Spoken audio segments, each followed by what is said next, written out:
ایران پر حملہ کرنے سے امریکہ پیچھے کیوں ہٹا؟ We have a lot of ships going that direction, just in case. We have a big flotilla going in that direction, and we'll see what happens. Big force. We have a big force going toward Iran.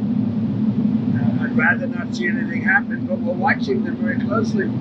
I stopped 837 hangings on Thursday.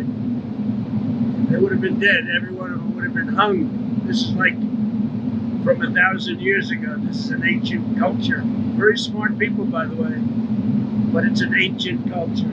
837, mostly young men, were going to be hung on Thursday. And I said, if you hang those people, you're going to be hit harder than you've ever been hit. It'll make what we did to your Iran nuclear look like peanuts. ایسے سامعین، امریکہ اور ایران کی جنگ کا count down شروع ہو گیا ہے۔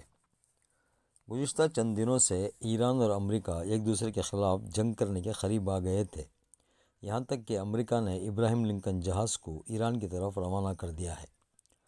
دوسری جانب ایران کے اندر بھی حکومت کے خلاف مظاہرے شروع ہو چکے تھے۔ کہا جا رہا ہے کہ امریکہ کی طرف سے ایران پر جنگی کارروائی شروع ہونے کے چند گھنٹے پہلے ڈونلڈ ٹرمپ نے جنگی کارروائی روک دی۔ جنگ روکنے کی کئی وجوہات بتائے جا رہے ہیں۔ ایک یہ کہ ایران نے امریکہ سے کہا کہ اگر ایران پر حملہ ہوتا ہے تو پڑوسی ملکوں میں جہاں کہیں بھی امریکہ کے ملٹری بیسز ہیں اس پر حملہ کر دیا جائے گا۔ دوسری وجہ، ایران نے کھلے طور سے امریکہ کو یہ بتا دیا تھا کہ اگر اس پر حملہ ہوا تو اسرائیل پر حملہ کر دے گا، اور اسرائیل فی الوقت اس جنگ کے لیے تیار نہیں ہے۔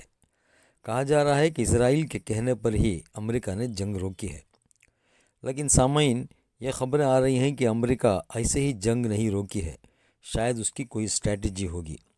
ہو سکتا ہے کہ یہ سب طوفان سے پہلے کی خاموشی ہو، یا ہو سکتا ہے کہ جس طرح کا امریکہ نے وینزویلا پر حملہ کیا تھا اسی طرح کا کوئی سرپرائز ایران میں کرے۔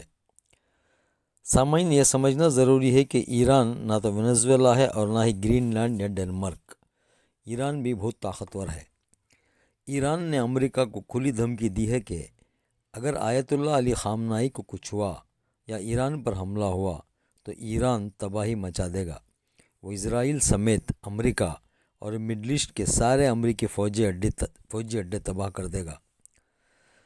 سامعین، ان سب کے باوجود گزشتہ 24 گھنٹوں میں ایران اور امریکہ جنگ کے دہانے پر آ چکے ہیں۔ اب حالت یہاں تک پہنچ چکے ہیں کہ کسی بھی وقت جنگ شروع ہو سکتی ہے۔ اگر جنگ روکنا ہے تو امریکہ اور ایران ایک دوسرے پر بیان بازی روکنا ہوگا۔ سامعین، میرے اس چینل کو لائک، شیئر اور سبسکرائب کر لیں۔